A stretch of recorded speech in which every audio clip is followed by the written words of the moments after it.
Now, the National Democratic Congress has officially kicked off its campaign for the upcoming general elections, unveiling its policy direction and manifesto proposals in Tamale last Saturday. The event was marked by enthusiasm and optimism from the party leadership, with a promise to launch its full manifesto in Central Region by next month. But what does the ruling New Patriotic Party make of the NDC campaign launch, and when can Ghanaians expect the NPP to also unveil its own campaign manifesto? Joining us via phone is Deputy General Secretary of the NPP, Haruna Mohammed, to share the party's thoughts on the NDC's launch and also what it has prepared towards its campaign launch. Haruna, thank you so much for your time. You're welcome to Newsbeat. Good afternoon. Good afternoon. Thank you very much. Right. I know that Vice President Dr. Mahmoud Bawumia, as the flag bearer for your party, is already campaigning. Let me confirm, have you launched officially your campaign? Thank you. Good afternoon to your cherished viewers. On the 9th of July, we properly launched the ticket of the New Patriotic Party, and we have officially also zoom into our constituency campaigns, where the flag bearer had finished with the regional campaigns, and he is now doing and touching base with the constituencies. As we speak today, we are at Foi in the Bongo constituency, where the flag bearer is having a community connect with the good people of Ghana in Bongo constituency. So officially we have launched the ticket of the New Patriotic Party as in the flag bearer and the running mate of the party for these particular elections. So it is actually more of outdooring the flag bearer to the Ghanaian community? Yes, not necessarily just a flag bearer, but a ticket, because every party goes into an election with a ticket. Right. And the ticket of the party is the flag bearer and the running mate, which we have adequately done in the greater part of Kumasi. That is in the Ashanti region. So we have officially done so, and all citizens of Ghana know that the ticket of the party is Dr. Mahmoud Bawumia and Dr. Macho Brempe. And the flag bearer has kick-started his campaign. He has gone through all the 16 regions, and we are currently finishing up tomorrow with the Upper East region. And that will constitute the 5 northern regions has been visited in terms of the constituencies, which has about 56 constituencies. So your main opponent, being the NDC, did launch its campaign this weekend in Tamale. It made certain requests, or maybe I would say requesting for the government, and to be specific, the president, make an open declaration that he will hand over power should you lose the election. They've also sent cautions to security agencies and also the presidential advisors as well. How does this campaign launch come to you? How did you receive it? Did it send shivers down your spine? Are you ready to launch your campaign? What's the date? They've also indicated that they are launching their manifesto end of August. What's your responses to all these that were made public at the campaign launch? Yes, like I said, we have already launched our campaign. We've launched our ticket. And once we've launched our ticket, it forced them to change the venue of their campaign launch to the northern region. Originally, they were going to do so in central region. We went ahead to launch our ticket on the 9th of July in Kumasi, and that is the Ashanti region, the stronghold of the New Patriotic Party. We only outdoored our running mate to the Asante Hini and outdoored our ticket, which is our campaign. You know, we have always remained the pace setters of democracy in Ghana, and that is why we have always taken the lead. Look at how we conducted ourselves in terms of the campaigns. We've done all the processes. Today, we are now doing constituency campaigns. Yes, I've heard that they've called on the president to come out. As we speak today, on record, John Mahama has not considered defeat and congratulated His Excellency Nana Addo Dankwa Akufo-Addo since the aftermath of the 2016 election.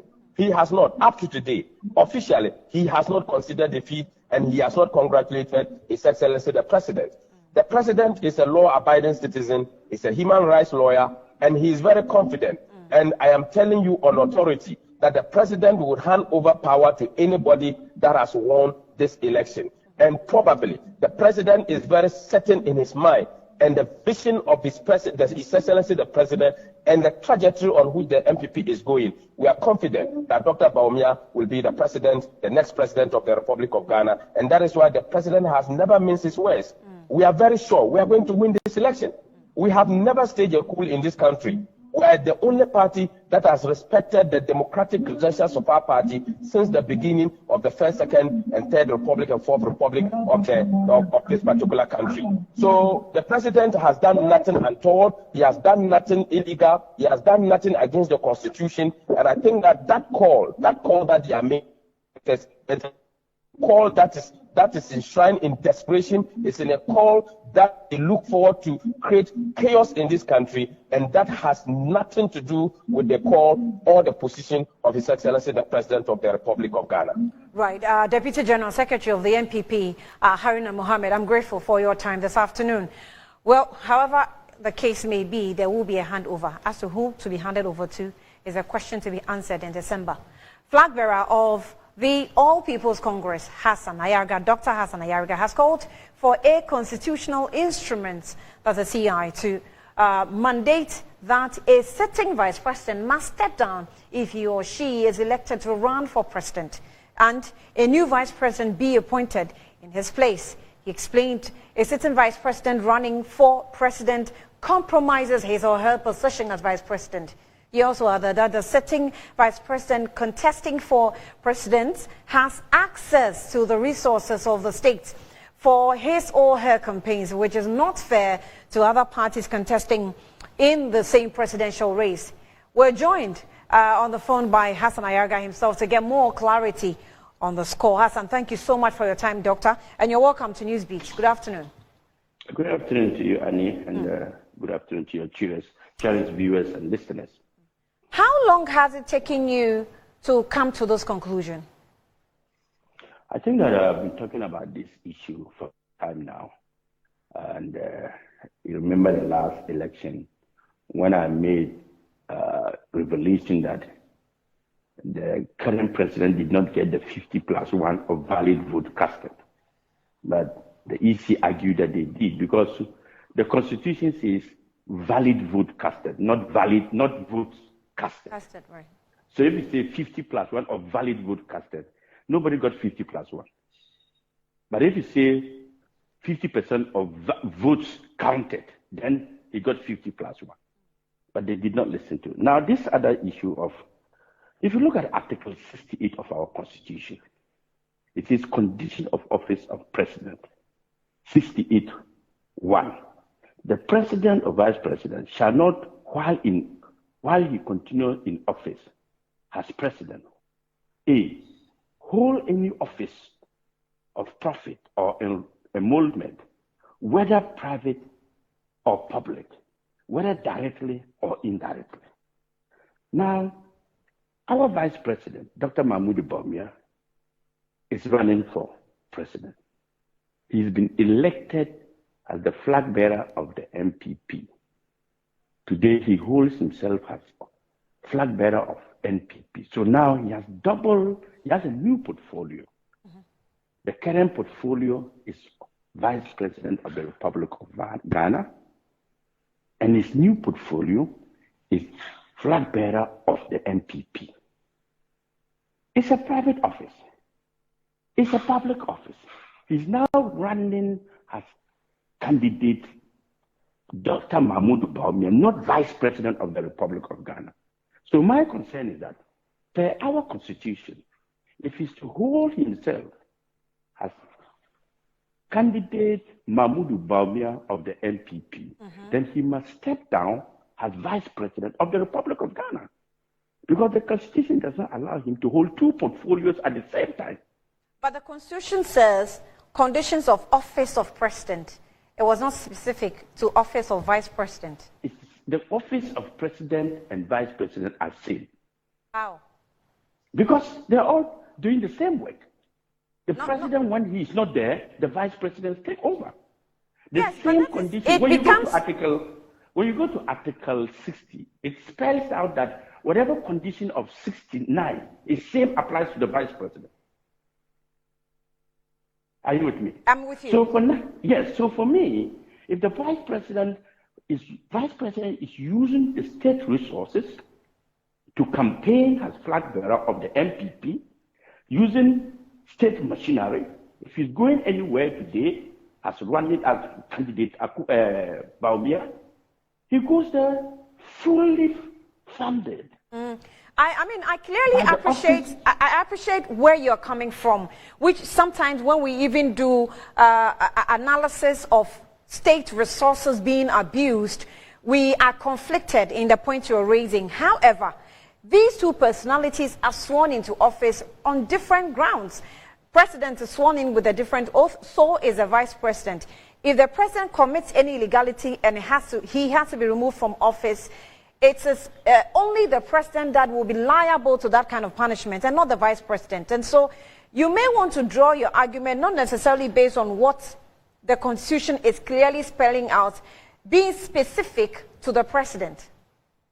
Yes, but all I'm saying is that, for me, the vice president cannot hold two portfolios at the same time and use state resources. Which one is he? Now, as 4 months to election, who is he serving? Is he serving the Republic of Ghana, or is he serving his party as flag bearer?